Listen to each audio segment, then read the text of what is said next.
பாருங்க செமையா இருக்கு மேம். சாரி வந்து சான்ஸே இல்ல. Only 650 plus shipping ma'am. Best collection. ரொம்ப ரொம்ப சூப்பரா இருக்கு மேம். சாரியோட லுக் பாருங்க, ரொம்ப டீசென்டா இருக்கு. ரொம்ப அடிக்கிற மாதிரி இருக்காது. டீசென்டான ஒரு ரிச் லுக் கொடுக்கக்கூடிய ஒரு கலெக்ஷன். தாராளமா நீங்க ஒரு ஃபங்க்ஷனுக்கு கட்டிட்டு போலாம் மேம். சூப்பரா இருக்கு பாருங்க. இந்த சாரியோட பல்லு டிசைன் இது and all over the sari ஃபுல்லா வரக்கூடிய டிசைன் இது. Original glass palazzo pure velvet வீவிங்ல வரக்கூடிய ரிச் கலெக்ஷன்.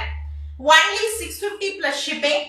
சோ ஒரு glass palazzo full sari misprint full sari எடுத்தீங்கன்னா ஒரு அழகான டோலா silk sari only 100 rupees pay பண்ணி நீங்க புக் பண்ணிக்கலாமா. இதை விட வேற ஒரு பெஸ்ட் பிரைஸ் எனக்கு தெரியல மேம். ஏன்னா மார்க்கெட்ல யாராலுமே கொடுக்க முடியாத ஒரு பிரைஸ் நம்மளோட ஏஎஸ்டி ட்ரெஸ்ல நான் உங்களுக்காக கொடுக்குறேன் மேம். பாருங்க இது பிளவுஸ் பீஸ். பட் சாரி செம்ம அல்டிமேட் மேம். செமையா இருக்கு. பெஸ்ட். நீங்க ஒரு 100 நீங்க வந்து பாத்தீங்கன்னா 1100 1700 1800 வேல்யூ இருக்கக்கூடிய சாரீஸ் மேம். பெங்களூர்ல ஹைதராபாத்ல ரிச் கலெக்ஷன் இந்த மாதிரி ஃபேன்சி கலெக்ஷன் பர்ச்சேஸ் பண்றவங்களுக்கு தெரியுமா நிறைய ரேட் இந்த கலெக்ஷன்லாம். மினிமம் இல்ல